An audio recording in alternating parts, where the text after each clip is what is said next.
Tal. Onde é que você estava quando você recebeu a notícia da morte dele? Eu tava era aniversário da minha avó. Minha avó ainda era viva, eu tava no aniversário, eu tava na casa dela. Dia, assim? Junho, né? E 25 de junho. E um grupo de amigos que eu cresci, eram 8 amigos, a gente cresceu junto desde a adolescência, todos conseguiram comprar ingresso, a gente se organizou e a gente foi para uma lan house, a gente pesquisou tipo a lan house mais rápida de São Paulo. Em Londres, na Arena O2. A gente se organizou, nós fomos todos para a mesma lan house, que era essa é a lan house mais rápida de São Paulo. A gente foi nós todos fomos para lá e os 8 conseguiram ingresso para o dia 8 e 10 de setembro. Então, a gente estava vivendo aquela ansiedade. Saiu uma notícia. Essa é a primeira vez que você já tinha... Não, eu pude assistir quando ele veio para o Brasil. Quando ele veio em São Paulo, quando ele foi em São Paulo, eu fui assistir e eu até acho que foi o dia assim que mudou minha vida definitivamente, porque eu tinha 13 anos, nunca tinha ido num show dessa proporção e eu me lembro tipo de ver aquilo e ficar muito encantado de falar, é um estádio inteiro. E tipo, se esse cara fizer alguma coisa pra gente pular, a gente vai pular. Se ele fizer a gente chorar, a gente vai chorar. E eu lembro de ficar tipo, não é possível. E eu também me lembro de ficar pensando, se todo mundo do estádio resolver que quer abraçar esse cara, esses policiais não vão dar conta. Então tipo, eu lembro que eu fiquei muito impactado com aquilo. E aí, acho que essas experiências, elas vão colocando a gente num lugar onde a gente fala, puxa, eu quero isso.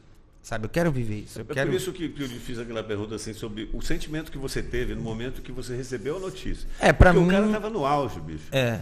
Claro, se você acompanhava a história dele, sim, provavelmente acompanhava, e você sabia que havia problemas. Sim. Mas, de repente, ele morreu.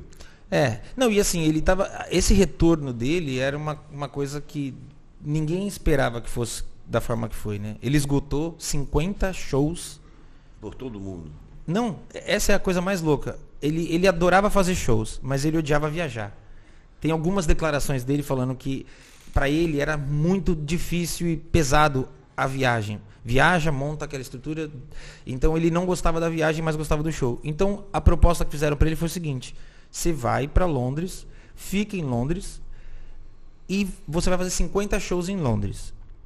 Inicialmente, a ideia inicial era, se isso der certo, você vai para a Ásia. E aí a ideia seria, o continente vai até você. Só que, desses 50 shows, tinha gente de mais de 80 países diferentes. Então, descobriram que não importa se ele estivesse em Londres, o povo ia para ele. Então, seria uma forma dele fazer o show sem ter essa coisa da viagem. Que era uma coisa que ele não... Que é desgastante, eu imagino, uma viagem... Um show do tamanho que era o dele. Então, eu estava vivendo essa ansiedade... E era um retorno, era uma volta de sucesso. Então, quando ele se foi, pra mim, eu fiquei meio sem chão mesmo. Minha primeira reação, na verdade, foi pegar todo o meu figurino. Você estava na festa? Eu estava na minha avó, recebi uma ligação de um dos amigos que tinha conseguido ingresso. Falou, cara, liga a TV, o Michael tá passando mal. E aí eu falei, cara, relaxa, porque toda semana tem uma notícia do Michael. Ou ele tá passando mal, ou relaxa. Ele falou, não, Rodrigo, é sério, tá em todas as emissoras. Eu liguei, eu comecei a ver todas as emissoras. Eu falei, não é possível. Aí eu falei, gente, eu sempre fiz questão de morar muito perto da minha família. Eu falei, gente, eu vou até em casa e já volto. No meio do caminho, meu celular já começou a tocar. Eu falei, cara, cheguei em casa, aí foi aquilo, né? Uma emissora já tinha noticiado, eu pulava para outra. Aí eu ficava, não, essa emissora, não, essa não, essa não. Aí todas eu falava, não, vamos... Até que o mundo inteiro noticiou, e aí eu me lembro, assim, de ficar muito sem chão. Minha primeira reação foi pegar todas as minhas roupas. Eu lembro de jogar no chão, lá no quintal. E eu comecei a jogar álcool. E eu ia botar fogo. Falei, nunca mais eu quero vestir isso na minha vida.